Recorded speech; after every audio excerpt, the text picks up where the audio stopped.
తిరుమల లడ్డూ వివాదంపై deputy CM Pawan Kalyan tweet చేశారు. తిరుమల లడ్డూ తయారీలో కల్తీ నెయ్యి వాడుతున్నట్లు తెలిసిందన్న ఆయన దుశ్చర్యకు పాల్పడిన వారిపై కఠిన చర్యలు తీసుకుంటామని చెప్పారు. గత ప్రభుత్వంలోని టీటీడీ బోర్డు దీనికి సమాధానం చెప్పాలన్నారు. జాతీయ స్థాయిలో సనాతన ధర్మ పరిరక్షణ బోర్డు ఏర్పాటు చేయాలన్న ఆయన ఆలయాలకు సంబంధించిన అంశాల పరిశీలనకు జాతీయ స్థాయిలో ఓ విధానం రూపొందించాలంటూ ట్వీట్ చేశారు పవన్ కళ్యాణ్.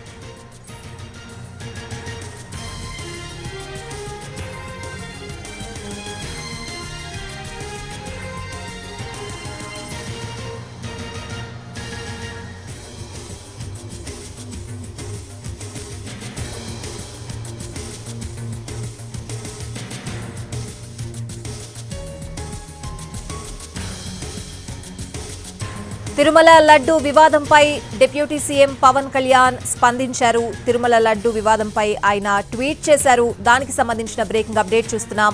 తిరుమల లడ్డూ తయారీలో కల్తీ నెయ్యి వాడుతున్నట్లు తెలిసిందన్న ఆయన దుశ్చర్యకు పాల్పడిన వారిపై కఠిన చర్యలు తీసుకుంటామని చెప్పారు.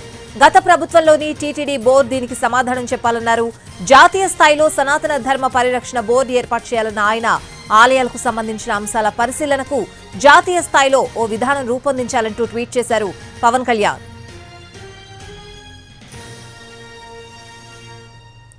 పవన్ కళ్యాణ్ ట్వీట్ కి సంబంధించిన పూర్తి అప్డేట్స్ అడిగి తెలుసుకుందాం. మా ప్రతినిధి పిఎంఆర్ చంద్రశేఖర్ ఫోన్ లైన్ లో ఉన్నారు. పిఎంఆర్,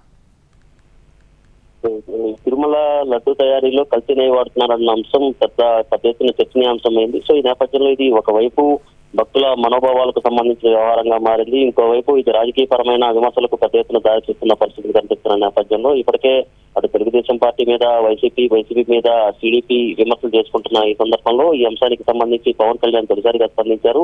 ఈ లడ్డు తయారీలో కల్తీ నెయ్యి వాడుతున్నారన్న విషయం తెలిసి తను చాలా కలత చెందానన్న అంశంతో పాటుగా గత ప్రభుత్వ హయాంలో టీటీడీ బోర్డు దీనికి సమాధానం చెప్పాల్సిన అవసరం ఉంటుంది. ఒక లడ్డు తయారీల వివాదమే కాకుండా మిగతా వ్యవహారాల్లో కూడా గత ప్రభుత్వం పెద్ద ఎత్తున అవినీతికి పాల్పడింది, అక్రమాలకు పాల్పడింది టీటీడీలో అన్న ఆరోపణలు వస్తున్న నేపథ్యంలో ఎన్నో ప్రశ్నలకు గత ప్రభుత్వంలోని టీటీడీ బోర్డు దీనికి సమాధానం చెప్పాల్సిన అవసరం ఉంటుందన్న విషయాన్ని చాలా స్పష్టంగా తన ట్వీట్ లో పవన్ కళ్యాణ్ పేర్కొన్నారు. దీంతో పాటుగా ఒక జాతీయ స్థాయిలో ఒక సనాతన ధర్మ పరిరక్షణ బోర్డును ఏర్పాటు చేయాల్సిన అవసరం ఉంది. అట్ ద సేమ్ టైం ఆలయాల పరిరక్షణకు, ఆలయాల్లో జరుగుతున్న వ్యవహారాలకు సంబంధించిన ఒక జాతీయ స్థాయిలో ఒక విధానం కూడా రూపొందించాల్సిన అవసరం ఉంది. దీని మీద మఠాధిపతులు, పీఠాధిపతులు, న్యాయ నిపుణులతో చర్చించాల్సిన అవసరం ఉందని కూడా పవన్ కళ్యాణ్ తన ట్వీట్ లో పేర్కొన్నారు. Right PMR, thanks for the updates.